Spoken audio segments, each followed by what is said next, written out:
আমিষ রান্না তো সবসময়ের জন্য করা হয়ে থাকে, কিন্তু যারা নিরামিষ খেয়ে থাকো তাদের জন্য আজকে একটা দুর্দান্ত রেসিপি বানিয়ে দেখাবো।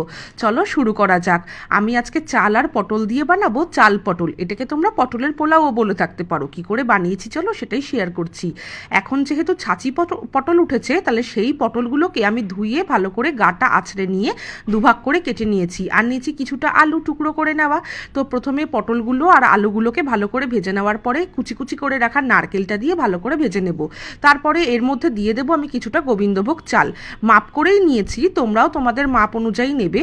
তারপরে চালটা দিয়ে ভালো করে ভাজা ভাজা করে নেওয়ার পরে যে মশলার পেস্টটা বানিয়েছি, কাজু, ধনে, জিরে, টমেটো, শুকনো লঙ্কা, সেই পেস্টটা আমি এর মধ্যে ঢেলে দেবো। দিয়ে আবারও ভালো করে কষাবো।